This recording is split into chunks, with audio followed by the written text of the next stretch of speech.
Hello বন্ধুরা, welcome to breath of life with চিত্রাস YouTube channel. আশা করি আপনারা সবাই ভালোই গেছেন। আজ আমি আপনাদের সামনে নিয়ে চলে এসেছি উত্তরাখণ্ডের কিছু ভিডিও। ঋষিকেশের আগের পর্বে আমরা আপনাদের সঙ্গে শেয়ার করেছি গীতা ভবন, পরমার্থ আশ্রম এবং শিব মন্দির। এবার আমরা এই লঞ্চে করে পাড়ি দিয়েছি রামচূড়ার উদ্দেশ্যে। এখন রয়েছে আমি এই নদীবক্ষের ওপরে। সামনে যে বড় ব্রিজটি দেখতে পাচ্ছেন, এটা হচ্ছে রামঝোলা। এটা গঙ্গা নদীর ওপর একটা ঝুলন্ত সেতু, যেটা ঋষিকেশের সবচেয়ে জনপ্রিয় দর্শনীয় স্থানগুলির মধ্যে একটি। এই রামঝোলা যুক্ত করে মণিকিরেতি আর স্বর্গাশ্রমকে, মানে এই জায়গার দুই পাশের আশ্রম আর মন্দিরগুলোকে। এখানে রয়েছে এই রামেশ্বর মন্দির, আর এই রামেশ্বর মন্দিরের ঠিক পাশেই রয়েছে এই রামঝোলা। ঋষিকেশের আগের পর্বে আমরা এপারে এই গীতা ভবন, পরমার্থ আশ্রম এবং শিব মন্দিরের ভিডিও আপনাদেরকে শেয়ার করেছি। আজ শেয়ার করব এই রামঝোলা। ভারতের উত্তরাখণ্ড রাজ্যের ঋষিকেশ শহরের একদম কেন্দ্রস্থল থেকে 3 কিলোমিটার উত্তর পূর্বে এই রামঝোলা অবস্থিত। আমরা ঠিক ওই পার থেকে এসেছি, ওই পারে ওখানে গাড়ি পার্কিংয়ের জায়গা, ওখান থেকে আমরা বোটে করে এই পারে এসেছি। যাওয়ার সময় এই রামঝোলার উপর দিয়েই যাব।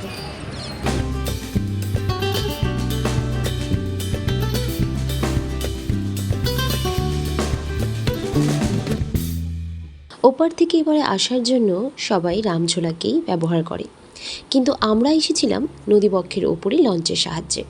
আমরা প্ল্যান করেছিলাম যে লঞ্চে করে আসব এবং পায়ে হেঁটে এই ঝোলার ওপর দিয়ে আমরা গাড়ির পার্কিংয়ের ওখানে ফিরব।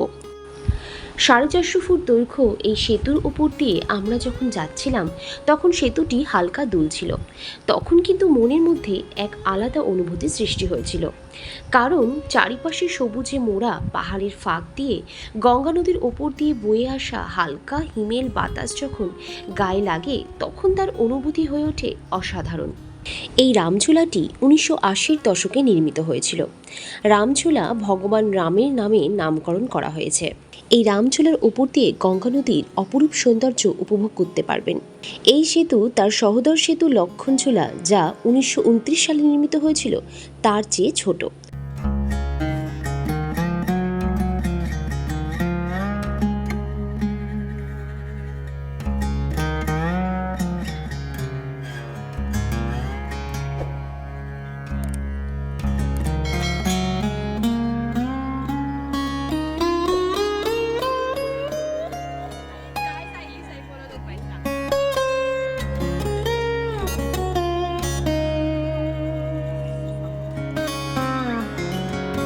যারা ফটোগ্রাফি ভালোবাসেন, রামঝোলা কিন্তু তাদের জন্য পারফেক্ট প্লেস।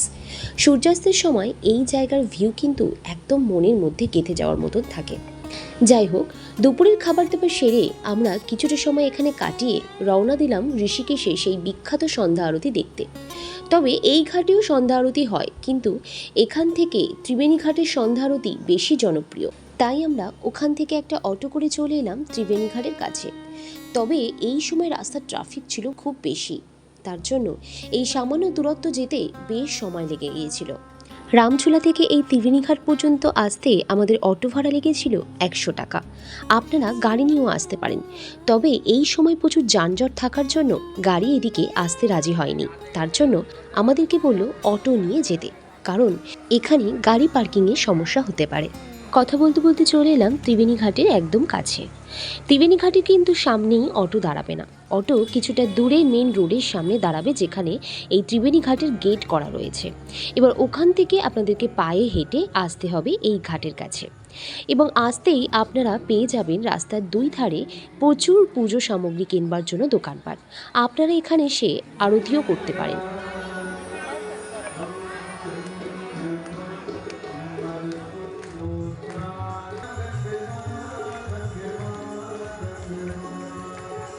গঙ্গা, যমুনা ও সরস্বতীর সঙ্গমস্থল হল এই ত্রিবেণী ঘাট। প্রতিদিন সন্ধ্যায় অনুষ্ঠিত হয় এক অনবদ্য গঙ্গা আরতি, যা শুধু দর্শন নয়, এ যেন এক অনুভূতি।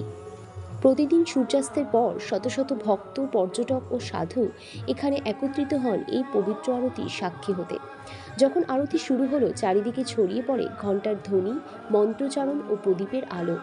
মনে হয় যেন স্বর্গ নেমে এসেছে এই ঘাটে।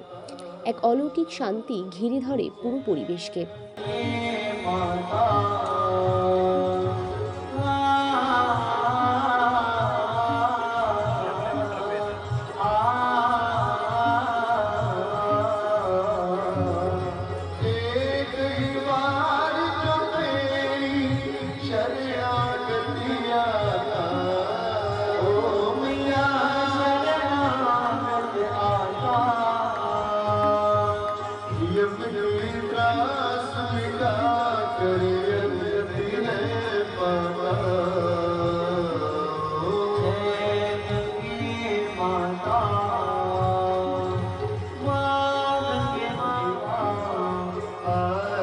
मात तुम्हारी जो जन गाता जय माता जय गंगे माता मैया जय गंगे माता ओम जय गंगे माता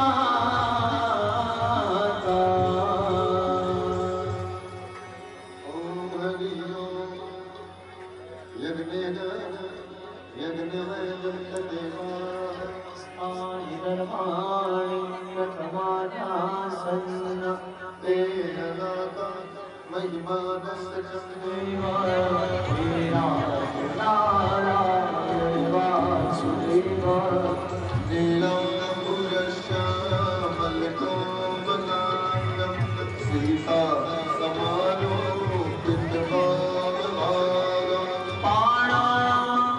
বেশ কিছু সময় ধরে চলল এই গঙ্গা আরতি। ত্রিবেণী ঘাটের গঙ্গা আরতি শুধু একটি ধর্মীয় আচার নয়, এটি আত্মার সঙ্গে একাত্ম হওয়ার মুহূর্ত। যদি কখনো ঋষিকেশ আসেন, এই অভিজ্ঞতা যেন মিস করবেন না। আপনাদের সকলের খুব ভালো লাগবে। ঋষিকেশে আমাদের এক রাত্রি থাকার প্রোগ্রাম ছিল। কাল আমরা বেরিয়ে পড়ব কানাতালের উদ্দেশ্যে। তাই আমাদের এই একদিনের অভিজ্ঞতা থেকে বলতে পারি, ঋষিকেশ শুধুমাত্র এক ট্যুরিস্ট স্পট নয়, এটি একটি অনুভূতি।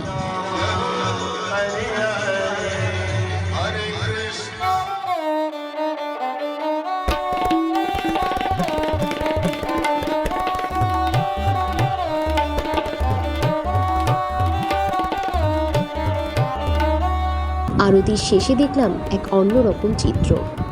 বিভিন্ন স্থান থেকে এসে ভক্তরা এই গানের সাথে তাল মেলাচ্ছে।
ঋষিকেশ হলো এক আত্মিক অভিজ্ঞান, যেখানে প্রকৃতি, ধর্ম এবং আত্মশুদ্ধির মিলন ঘটে।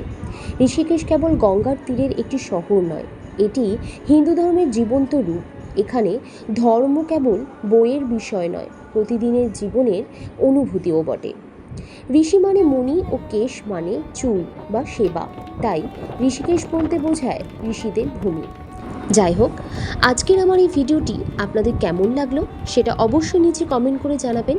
যদি ভালো লেগে থাকে তাহলে একটি লাইক করে দেবেন, আর যদি আমার এই চ্যানেলে আপনারা নতুন হয়ে থাকেন তাহলে আমার এই চ্যানেলটিকে সাবস্ক্রাইব করে পাশে থাকা নোটিফিকেশন বেলটিকে অল করে দেবেন, যাতে সবার আগে নতুন নতুন ভিডিও আপনাদের কাছে পৌঁছে যায়। আজকের ভিডিওটা এখানেই শেষ করছি। Tata, bye bye.